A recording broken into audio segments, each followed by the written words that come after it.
Do you love a good D&D villain? Probably not, because every time you encounter them, they most likely try to kill you and your entire party, and maybe your family, salt your fields, and completely wipe any trace of your DNA from existence.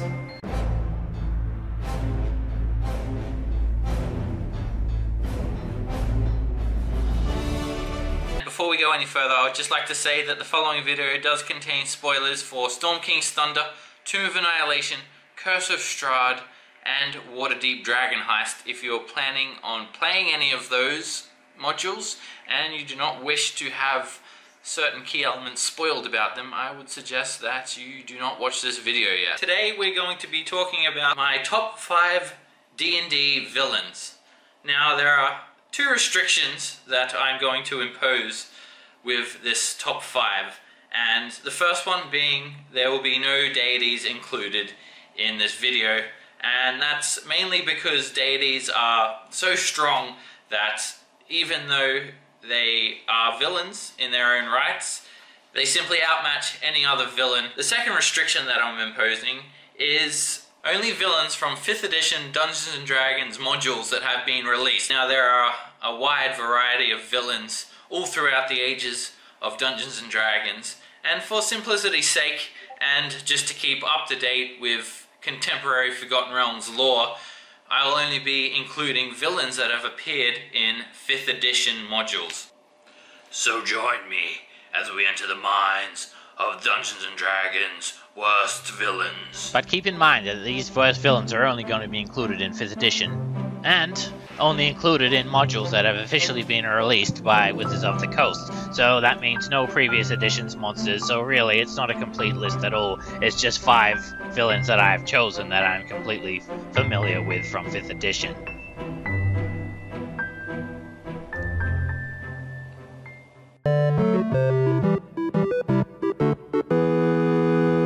Coming in at number 5, we have Zariel.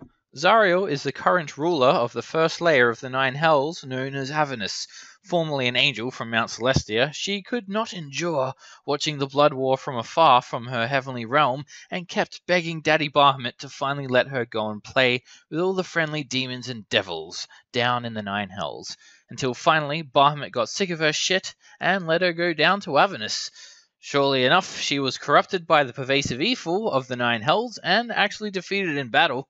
Asmodeus, however, the ruler of all the 9 Hells, saw something in her and decided that, hey, you're pretty crazy for coming to Avernus to fight, so you must be pretty good at fighting. Even though you lost, I think you can stay here. That's Asmodeus there, do you see him? He's all like rich and shit, and he's got that hellish looking piece of paper in his hand. He's got the bitches down there naked, look at that. And he's got this dude here who's writing a shopping list for him. What can I get you, Asmodeus?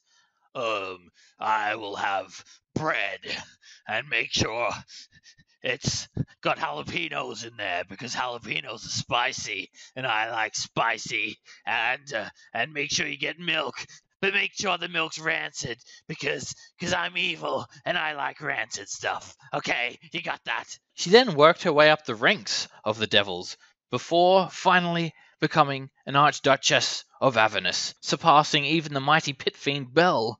However, Bel is also a badass, and he eventually rallied troops against her, and she was overthrown. Until recently, when she toppled Bel, and now she has reclaimed her position and is the current ruler of Avernus. She is lawful evil and would crush any do-gooder if given even the slightest chance, as she just lives for war and bloodshed and battle these days, making her just downright evil. Now, as for stats, she comes in at a CR 26, and is probably the strongest villain on this list. With 580 hit points and 21 AC, she would not go down easily in battle, that's for sure. To make things worse, she has a fly speed of 150 feet. She's an innate spellcaster that has a DC of 26, making sure that you will most likely get fingered. Sorry for the sudden silence, I just had to mute my mic because I was about to sneeze, but don't worry, I didn't need to sneeze, so let me continue where I left off. Of Death. She has that spell. With the usual 3 legendary resistances and magic resistance, she would be hell to fight.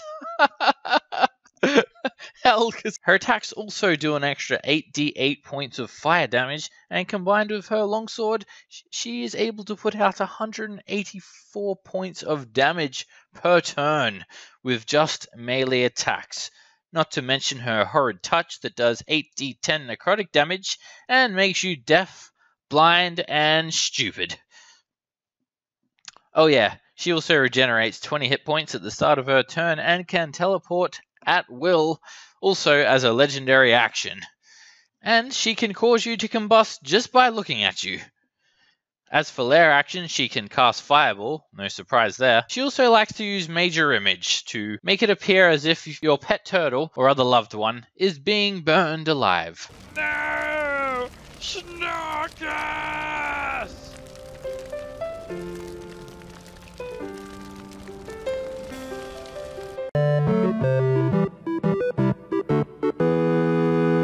Number 4 is actually two villains, the Castellantas. Who are the Castellantas, you ask? Well, that's them there. Wait, what? Huh? What do you mean that's not them? What do you mean that's not even two people? Okay, sorry guys, I've just been informed that's actually Jarlaxle. And this is the Castellantas. The Castellantas are a noble house of Waterdeep and are extremely wealthy. Their family have their roots buried deep in Waterdeep's history, even going as far back as 1400 DR, where one of their ancestors was a Master Lord. Their family business includes money lending, banking, and devil worshipping. Wait, what? Did you say devil worship? That's evil! Yes, you heard me correctly. The Castellantas are, in fact, worshippers of Asmodeus. Shopping list, anyone? Victorio and Amalia Castellanta struck a deal with Asmodeus. Their business was actually taking a dive, so they secured a small loan from Asmodeus for the low interest rate of their firstborn child. Bargain! The fortune they inherited from the deal turned their businesses back around, and they began to thrive once more. All the while, they started an Asmodeus fan club in Waterdeep that attracted many followers. However, devils always want more! Bread, milk. Now Asmodeus demands that the Castellantas give them 199 souls and 999 gold pieces. Must be the gold cap in D&D. If they don't get the money soon, Asmodeus is going to come and take the souls of their other two children. I mean, they already gave away one child. Why do they care so much about giving away the others? Are the others their favorite? Was their oldest about to go through college and they wanted to kill two birds with one stone by getting rid of him without having to pay college tuition fees? Also, what the hell is going on in Victorio's pants here? Is he smuggling balloons in his pants? Or does he have some sort of mega leg tumor? Maybe that's why he needs the money, to get his leg tumors removed. Or maybe he is blessed in other ways. Is that 250 pounds of ground beef in your pockets? Are you just happy to see me? Castellanta? More like Casanova. Am I right? With Victoria being a CR10 and Amalia only being a CR5, they're not really incredibly hard for any decent level adventuring party to defeat. However, if you want to fight these villains, then you would essentially be fighting the entire city of Waterdeep. Castellantas have quite the reputation of being upstanding citizens, and paired with their wealth, they don't have to worry about being arrested for their Asmodeus fan club. In fact, it is not even illegal to worship devils in Waterdeep, according to the law. Assaulting a noble, or worse, the murder of a noble in Waterdeep, carries dire consequences, which could easily land you in prison, being apprehended by the Watch, or sentenced to death. Try to escape the penalties, then you might have the Harpers, or even Force Grey, or even the Blackstaff herself chasing you down. You could, however, just kill them and teleport away, I guess. Win! With only 15 AC each, both Castellantas are pretty easy to hit. Victoria has 97 hit points, while Amalia has a meager 45. Both of them are medium humanoid, so they only move 30 feet. Amalia alone would be a pushover, but she can cast up to 5th level spells, but with a DC of only 14, it's not a real threat. But maybe fireable. With no legendary or lair actions and only a quarterstaff for a melee attack, I think that is enough said about her. Victoria is the only real threat of this pair.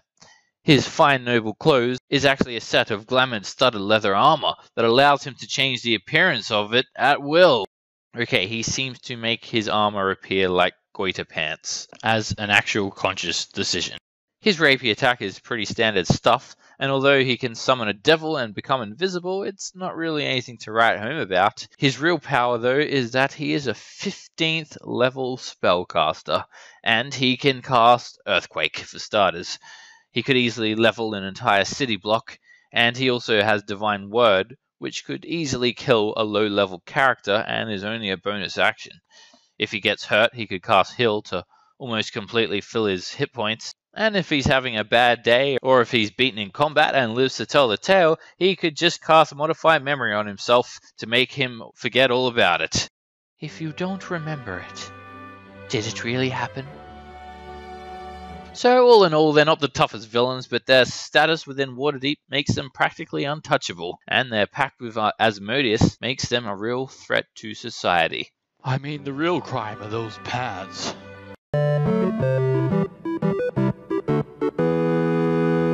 Number 3 is Nephiron, the Arcanoloth from the Amber Temple in Curse of Strahd. Now, I know what you're thinking.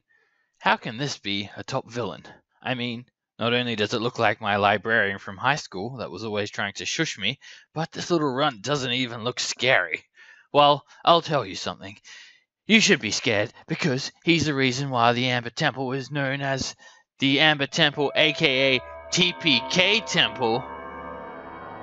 Not a whole lot is known about Nephiron, other than he is an Arcanoloth and that he is guarding the Amber Temple. Why is he guarding the Amber Temple, and for whom, lies unanswered. However, there is one theory about Nephiron, and who he could really be. The theory is that Nephiron is actually Inajira. Who is Inajira? Well, wait, who is Inajira? Let me just look it up. Well, Inajira is an Arcanoloth also that appeared in an earlier edition of a Ravenloft module called Roots of Evil. He is also said to be the evil voice that goaded Strahd into murdering his brother and commander, thus sealing his pact and allowing the dark powers to transform him into a vampire. As part of this exchange, Inajira allowed Strahd to hold his books of records, thinking that Strahd was a reliable, kind guy with a perfect record on his library card. Inajira now hates Strahd because Strahd never returned his book on time. Some other world-shattering events happened, and Inajira ended up traveling to Barovia to kill Strahd, because that's what you do when someone doesn't return your favorite book. But he ended up killing Strahd's father, King Barov, instead. I guess he needs to get those spectacles checked. Anyways, some other stuff happened and Strahd destroyed the book with the holy symbol of Ravenkind like the good sportsman he is. Monopoly rage much? So, Inajira managed to escape, but has still remained hidden somewhere in Barovia to this day. Could Nephiron in fact actually be Inajira using a fake identity? Nephiron is encountered in the Amber Temple and has his lair set in the hollowed-out face of a 40-foot tall wizard statue. Not only does he hide in the statue's face, gaining 3/4 cover from outside attack rolls, he is also hidden by a globe of darkness, making any attack on him have disadvantage for anyone who cannot see through the darkness. Nephiron also has true sight, so invisibility is not going to help you here. These circumstances make this sucker extremely hard to hit. I mean, if you play it right, Nephiron could essentially have the party wasting turns attacking the statue, not even realizing that there is a murder machine hidden inside the statue's face. Oh yeah, side note, there could also potentially be 3 flame skulls launching fireballs at you from behind arrow slits 30 feet above you the entire time. With 17 AC and 3/4 cover, potentially raising it to 22, topped with disadvantage, Nephiron has amazing defense. He also has an innate fly speed of 30 feet and can teleport 120 feet at will. With 104 hit points, he is kinda squishy, but paired with a variety of resistances, this could give him an actual hit point value of 208. Pair that with magic resistance, and he also has advantage on all saving throws against spells and other magical effects. He is a 16th level spellcaster, and the party are meant to be around level 8 or 9 at this stage, so he's going to do some serious damage to the party no matter how you look at it. His favorite spell is Chain Lightning, which he could use up to 3 times, upcasting it to 7th and 8th level if he wants to. He could easily drop half the party before even making it to the statue. Also, if you want to be truly sadistic, he could potentially also summon another Arcanoloth from the plane of Gehenna. And then there were 2. Given his tactical advantage with the terrain and the fact that the party are meant to be level 8 or 9 when facing this fiend, and his history potentially revealing him as Inajara, it makes him one of the toughest encounters and most vile villains in any 5th edition book to date.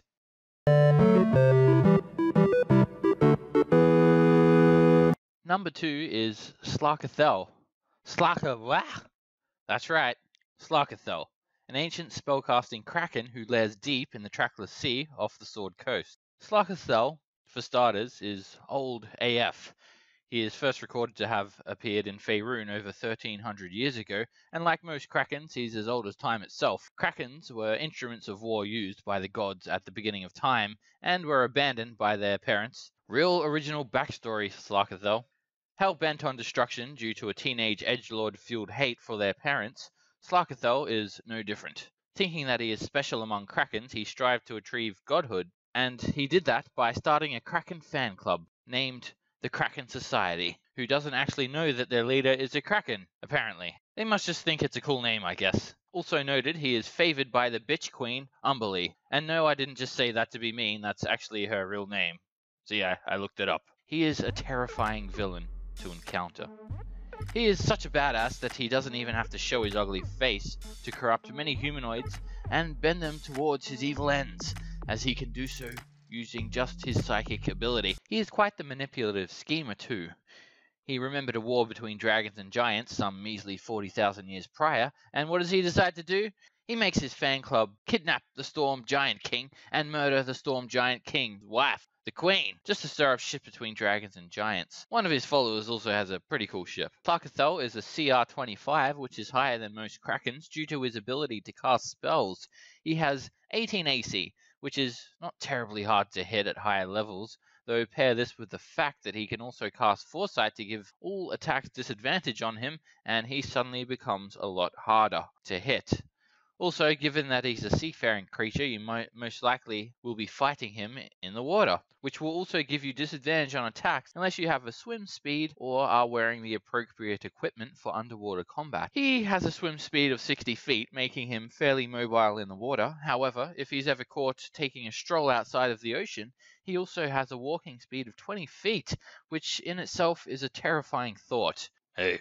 He also has an innate freedom of movement feature and does double damage to objects, and invisibility won't help you due to his 120 feet of true sight. His melee attacks are also brutal too. With a plus 17 to hit, he is gonna hit you. His bite can inflict up to 34 points of piercing damage, and if he's already grappling you when this happens, you're getting swallowed. He then proceeds to deal another 12d6 points of acid damage at the start of each of his turns. You have to deal 50 points of damage to him to have a chance of spitting you out. Even then, there is a 45% chance that he won't. He also has 10 tentacles, and he can use them to hit you too. With the same plus 17 for attack, he does 3d6 plus 10 bludgeoning damage for each one, and has an insane 30-foot reach with those tentacles. Also, if he hits you, you're automatically restrained. More advantage. If he gets sick of you, or you taste like shit, he can also decide to instead fling you up to 60 feet away. Think you're safe from 100 feet away? Wrong! He can summon lightning bolts up to 120 feet away. His legendary actions are his tentacles, he can fling, and his lightning bolts as well.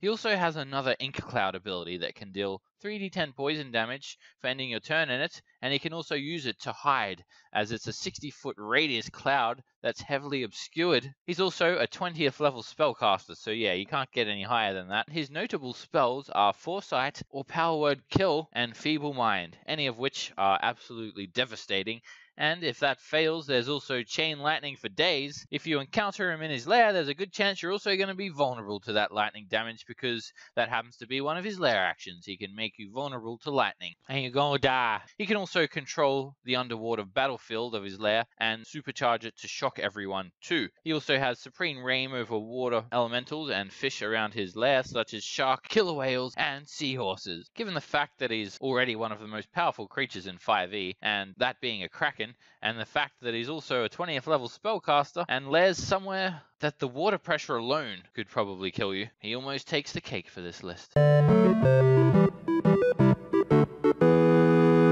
Number 1 is the Tomb of Annihilation. That's right, number 1 on this list is not a whom, but a what. What's that you say? How can a dungeon be the top villain? What's that you ask? But what about Atherak, the evil Lich Lord that built the thing? Well, do you know what I have to say about that? Atherak, Smasherak. More like Ass-a-crack or Face-a-smack. Yeah, he ain't nothing compared to what his evil creation has in store for some unsuspecting adventurers. With 6 levels of horrors, this dungeon is deadly. In fact, 1 out of the 4 times I ran this campaign, I did not have a single party make it through without at least 2 deaths. Some even had a TPK or as many as 5 or 6 deaths over the course of running this thing. The dungeon is full of deadly traps, and the name of the campaign really starts to make sense once you get to this stage. It will annihilate you. Step on the wrong tile, dead. Pull the wrong lever, dead. Try to plunder that loot, dead. Stick your head into that sphere of annihilation, dead. I mean, what kind of bullshit is this? Okay, maybe the head in the sphere of annihilation thing seems fair, but the entire dungeon is trying to kill you. Not only that, I have not even mentioned the creatures within it yet. An invisible beholder, increasingly stronger devils that spawn in every round, 4 giant 4-armed gargoyles, a frickin' rolling juggernaut. I mean, if you made it through this thing without dying, you need either give yourself a pat on the back or stop giving your DM illicit favors underneath the table. Not only that is the dungeon so deadly, it also harbors a powerful necromantic artifact that, if not destroyed, will suck the soul and give Atherak the Lich enough power to reach a godlike status. It also has trickster gods. Some of them are funny, but some of them will also try to kill you, and the method achieved to attain some of them is either involuntary death or being seriously injured. And at the end of all that, you actually have to fight Atherak himself, the demigod Lich, who has unlimited spells of up to 3rd level and can cast multiple level 8 and 9 spells, though the circumstances in which he appears in this module and his spell set provided make him probably one of the easiest encounters in the entire chapter, which is why he doesn't even feature in this top 5. Pathetic. Hi guys, it's Seb here. I hope you really enjoyed the video. Thank you very much for watching and staying to the end. If you really liked that video, I'd ask you to please subscribe to my channel. Also, here's some videos that will link playlists to some of the games that I run. I'm trying to reach 1,000 subscribers so I can monetize, so if you could hit that subscribe button, you'd be the best. Alright guys, thanks, peace, bye.